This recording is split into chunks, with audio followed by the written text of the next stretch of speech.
Hello friends, welcome back to Brainora academy. और आज हम फर्स्ट ईयर का बायोलॉजी का एक चैप्टर है ह्यूमन डाइजेशन। तो डाइजेशन चैप्टर को हम स्टार्ट करने जा रहे हैं। तो डाइजेशन क्या है, इसकी तरफ आते हैं। The process in which large complex and non diffusible molecule is break into smaller and diffusible. Digestion हमारे पास वो प्रोसेस है जिसमें जो लार्ज मॉलिक्यूल होते हैं, कॉम्प्लेक्स होते हैं और नॉन डिफ्यूजिबल होते हैं। नॉन डिफ्यूजिबल का मतलब वो है कि जो सेल एब्जॉर्ब नहीं कर सकता, जो लार्ज होते हैं, तो उसको हम स्मॉलर एंड डिफ्यूजिबल में कन्वर्ट करते हैं ताकि वो सेल जो है वो इजीली एब्जॉर्ब कर सके। तो इस प्रोसेस को हम कहते हैं डाइजेशन, जिसमें जो लार्ज और कॉम्प्लेक्स मॉलिक्यूल होते हैं उनको हम सिंपलर वन में कन्वर्ट करते हैं। जिस तरह हमारे पास कार्बोहाइड्रेट है, तो कार्बोहाइड्रेट की जब डाइजेशन, तो इसको हम ग्लूकोज में कन्वर्ट करते हैं। जो ग्लूकोज तो सिंपलर है, तो फिर इस ग्लूकोज को क्या करता है, इसकी रेस्पायरेशन होती है। और इसकी रेस्पायरेशन के नतीजे में in the presence of oxygen, carbon dioxide और वाटर, तो प्लस एटीपी, ये चीज़ें बनती है। फिर उसकी रेस्पायरेशन होती है, क्योंकि जो फूड नॉर्मली आप लेते हो तो इसकी तो रेस्पायरेशन नहीं हो सकती, क्योंकि ये लार्ज और कॉम्प्लेक्स मॉलिक्यूल है। तो जिस तरह और हमारे पास है प्रोटीन, तो प्रोटीन की ब्रेक डाउन होगी किस चीज़ में, एमाइनो एसिड में। तो ये है डाइजेशन, जिसमें कॉम्प्लेक्स मॉलिक्यूल को सिंपलर वन में कन्वर्ट किया जाता है और फिर उसकी रेस्पायरेशन होती है ताकि बॉडी को एटीपी मिल सके। अब स्टेजेस है, जो फूड है तो वो कैसे, जो फूड आप खाते हैं वो कौन कौन से प्रोसेस से हो के गुजरती है, तो इसको डिस्कस करते हैं। स्टेजेस ऑफ फूड प्रोसेसिंग, यानी फूड के कौन कौन से स्टेजेस से वो हो के गुजरती है। सबसे पहले है इंगेशन। तो इंगेशन का मतलब ये है कि आप के पास फूड्स कोई है, प्रेजेंट है, तो उसको आप लेते हो, मुंह में लेके जाते हो, तो इसको सिंपली इसको कहते हैं इंगेशन। उसके बाद डाइजेशन स्टार्ट होती है माउथ के अंदर। तो डाइजेशन दो तरह की होती है, एक मैकेनिकल और एक केमिकल। मैकेनिकल डाइजेशन होती है जिसमें फिजिकली ब्रेक डाउन होती है किसी चीज़ की, जिस तरह के माउथ में आप बाई टीथ के ज़रिए उसको मिक्स करते हो, उसको ब्रेकिंग उसकी करते हो, तो इस प्रोसेस को कहते हैं, इसकी मैकेनिकल डाइजेशन हो रही है। केमिकल डाइजेशन वो होती है जिसमें फूड की ब्रेक डाउन तो होती है, उसकी डाइजेशन तो होती है, लेकिन बाय रिलीजिंग केमिकल्स। कुछ केमिकल्स होते हैं, जिस तरह के हमारे पास सलाइवा हमारे पास कहाँ से प्रेजेंट, ये रिलीज होती है सलाइवरी ग्लैंड से, जो माउथ के अंदर होते हैं। तो ये सलाइवरी एमाइलेज जो एंजाइम है, जो सलाइवरी ग्लैंड से रिलीज होती है, ये भी फूड की क्या करता है, कार्बोहाइड्रेट की डाइजेशन में हेल्प करता है। तो इस डाइजेशन को कहते हैं, जो केमिकल्स के जरिए होती है, इसको कहते हैं केमिकल डाइजेशन। तीसरा स्टेज है एब्जॉर्प्शन। जो फूड आपने खा लिया उसकी डाइजेशन होगी, अब इसकी सेल उसको एब्जॉर्ब करेगा और उसकी रेस्पायरेशन करेगा ताकि एटीपी मिल सके। तो ये क्या करता है, इसकी होती है एब्जॉर्प्शन। फिर एट द लास्ट होती है एक्सक्रीशन या एलिमिनेशन भी आप कह सकते हो। जो वेस्ट प्रोडक्ट है वो आपकी बॉडी से रिमूव हो जाता है।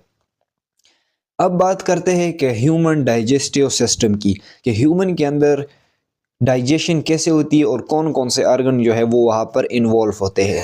डायग्राम से समझते हैं। ये हमारे पास है माउथ। सबसे पहले माउथ के ज़रिए आप लेते हो, फिर एसोफेगस के ज़रिए ये इंटेस्टाइन में स्टोमच में जाता है। स्टोमच के अंदर डाइजेशन होती है चीज़ों की, लेकिन यहाँ पर लिमिटेड डाइजेशन होती है, ज़्यादा नहीं होती। कुछ चीज़ों की डाइजेशन होती है, लेकिन मैक्सिमम डाइजेशन ज़्यादातर होती है वो स्मॉल इंटेस्टाइन में होती है। ये हमारे पास लिवर है। लिवर यहाँ पे क्या, बाइल जूस रिलीज़ करता है, तो वो भी क्या करता है, डाइजेशन में हेल्प करता है।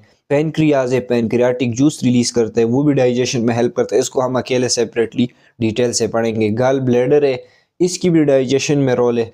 तो आफ्टर दैट स्टोमच से होके गुजरती है, ये स्मॉल इंटेस्टाइन में जाती है। स्मॉल इंटेस्टाइन में बहुत ज़्यादा, मतलब मैक्सिमम एब्जॉर्प्शन वहाँ पे होती है, और जो वेस्ट प्रोडक्ट है वो लार्ज इंटेस्टाइन से होके रेक्टम में स्टोर होती है, थ्रू एनस फिर बॉडी से रिमूव हो जाता है। तो ये है ओवरऑल ह्यूमन डाइजेस्टिव सिस्टम, जिसमें ये पार्ट्स जो है, और ये यहाँ से जो माउथ से लेकर ये एनस तक, इसको हम कहते हैं एलिमेंट्री कैनाल, इसको भी आप कह सकते हो, जिसमें ये जो डाइजेस्टिव ऑर्गन्स है ये इसमें आते हैं।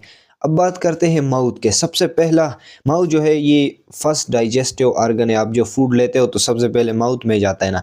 तो माउथ के अंदर क्या होती है, चेविंग होती है। चेविंग का मतलब ये है कि फूड की मिक्सिंग होती है, उसकी ग्राइंडिंग होती है, उसका जो ब्रेकिंग होती है स्मॉलर वन में। तो इस प्रोसेस को कहते हैं, इस जो ब्रेकिंग है इसको कहते हैं मेस्टिकेशन। जो माउथ के अंदर होता है, माउथ के अंदर मैकेनिकल डाइजेशन भी होता है, मैकेनिकल सलाइवा के ज़रिए होते हैं, केमिकल डाइजेशन भी हो, केमिकल सलाइवा के, और मैकेनिकल जो फिजिकल ब्रेकडाउन बाय टीथ होता है। तीसरी चीज़ यहाँ पर सेलाइवरी ग्लैंड होते हैं, जो सेलाइवरी एमाइलेज एंजाइम है उसको रिलीज़ करता है और वो क्या करता है, फूड की डाइजेशन में हेल्प करता है। टंग भी यहाँ पर होता है। टंग का क्या काम है, टंग तो एक टेस्ट के लिए होता है। दूसरा जो फूड है जो आपने खाया है, जो बोलस है, जब आप फूड लेते हो तो फूड के साथ जब सेलाइवा सेलाइवा मिक्स होता है तो फिर इसको आप क्या कहते हो, बोलस कहते हो। Mixture of food and saliva, तो आप बोलस कहते हो। इस बोलस की क्या करता है, पुश करता है, टंग इसको पुश करता है, एसोफेगस तक लेके जाता है। अब आते हैं फूड एसोफेगस तक आगे। एसोफेगस क्या करता है, ये बोलस जो फूड है उसकी ट्रांसपोर्ट करता है, उसे स्टोमच तक लेके जाता है। तो keep in your mind, oesophagus के अंदर कोई डाइजेशन नहीं होती। यहाँ पर मसल्स होते हैं, स्मूथ मसल्स होते हैं। यहाँ पर आप देख सकते हो ये है, तो ये मसल्स होते हैं साइडों पे, स्मूथ मसल्स होते हैं। वो क्या होता है, जब यहाँ से बोलस गुजरता है तो ये कॉन्ट्रैक्ट होता है। कॉन्ट्रैक्ट होता है ताकि फूड नीचे की तरफ उसकी मूवमेंट हो, और जब फूड नीचे की तरफ चला जाता है ये दोबारा रिलैक्स होता है। तो इस contraction and relaxation of the smooth muscles को हम कहते हैं पेरिस्टालसिस। इस प्रोसेस को कहते हैं पेरिस्टालसिस। तो ये कहाँ पर होता है, ये एसोफेगस के अंदर होते हैं। एसोफेगस एक कनेक्शन है माउथ और स्टोमच के दरमियान जो फूड को ट्रांसपोर्ट करता है। फिर आ जाता है स्पेंचर। स्पेंचर क्या है, सबसे जो लास्ट पार्ट है एसोफेगस का, जो जहाँ से फिर स्टोमक शुरू होता है, तो उस जगह को कहते हैं स्पेंचर कहते हैं। तो ये था आज का हमारा ये टॉपिक, माउथ भी एसोफेगस भी। नेक्स्ट में हम जो स्टोमच है उसको डिटेल से पढ़ेंगे, फिर one by one every part को हम ब्रीफली उसको डिस्कस करेंगे। तो उम्मीद करता हूँ आपको समझ आया होगा। नेक्स्ट वीडियो में मिलेंगे। खुदा हाफिज़।